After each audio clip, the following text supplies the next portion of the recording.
Hi, I'm Metal Tim from BraveWords.com, and sitting on my left is none other than Iron Maiden's legendary founding bass player, Steve Harris. Welcome to Toronto, sir. Cheers, mate. Thanks a lot. But we're not talking about Iron Maiden today. We're talking about a project. I'd like to rename this the Stealth Project, because the whole world has no idea what's going on in your other life musically. So please tell us about British Lion.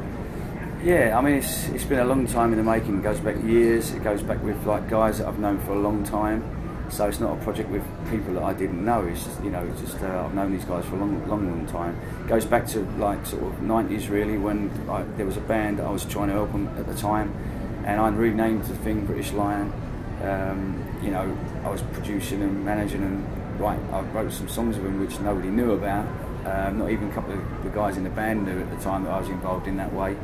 And it all imploded, unfortunately, but I just thought from that point onwards, really, I thought someday I've got to do something with this, because, you know, some of those songs were just, I thought, so strong that they needed to see the light of day. So that was it, really. And the singer from that band, Richie Taylor, I kept in touch with him.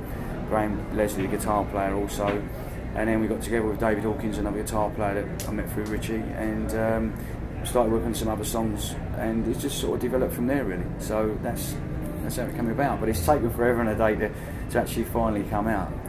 So why keep a lid on it right now? Isn't the point of a new band is to kind of get the word and spread it out? Because if you Google this band right now, nothing comes up, and that's pretty remarkable. Yeah, well, there wouldn't be anything come up, really, because they didn't really do anything, really, as such. So that's why.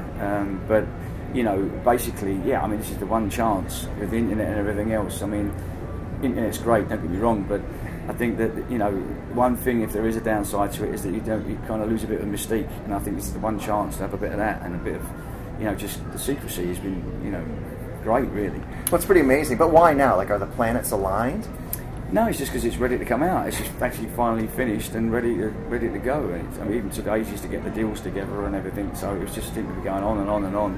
And now it's ready to come out, so, you know, the artwork's finally done, and I'm really pleased with the whole thing, so it's quite exciting, yeah. So it's not the Steve Harris solo project, so can you explain some of the band members?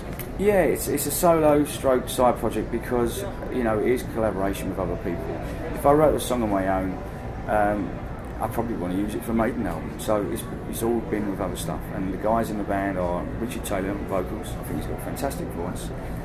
You've got Graham Leslie on guitar, and you've got David Hawkins on guitar, Simon Dawson on drums, who used to play in a band called Dirty Deeds, who supported Maiden, I don't know, 98 or whatever it was. And so, let's say, these guys I've known forever and a day, really. Not as long as the Maiden guys, but pretty close. Yeah. How important is a band member someone that you can hang out at the pub with? Yeah, I think you've got to have an affinity. If you're going to work on stuff, material and all kinds of stuff, you need to have an affinity with those people. So yeah, it's very important.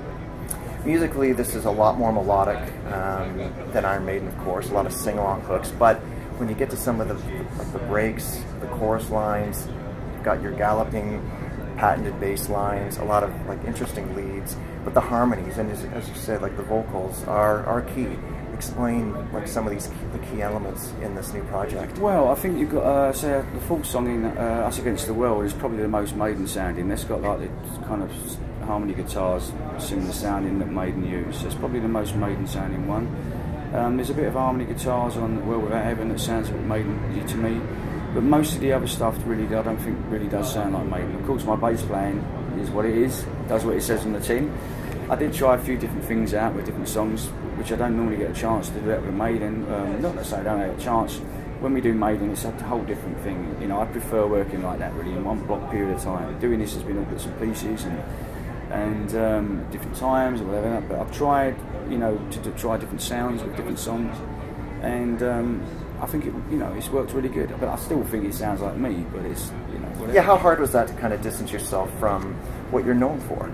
I didn't really try and distance myself from anything, really. It was just approaching the songs how I felt they should be approached, and you know, the songs were sort of organic. I know it's a word everyone uses these days, but it very naturally came together, really.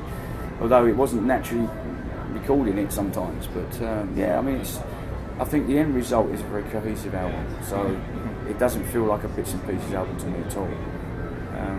You know, and it's proved to me really that because I've always worked with Maiden like in block periods of times, and it's proved to me now that you can go a completely different scenic route around and still come out with a great result. Now the voice is key. What were you looking for in the voice for British Lion? I knew he was a great singer anyway. I've known him for years. I've seen him singing and other stuff. Obviously the early stuff with these guys anyway, so I knew what he had, you know, so I just thought, well, this guy, you know, he's so talented, people need to know about him, you know, so that's a real key thing. And the lyrical themes are deeply personal, a little bit more daring than what you would want to do with Iron Maiden. Well, it's also input from Richie as well, you know, so a lot of it's down to him. I think he wears his heart on his sleeve a little bit more than I do. I tend to disguise things a little bit in Maiden stuff. It's all there, but it's actually disguised in a sort of little story somewhere. He's a little bit more open about stuff, which I think is great. So, you know, between the two of us, it's just, yeah, it's a little bit more open, but I like that.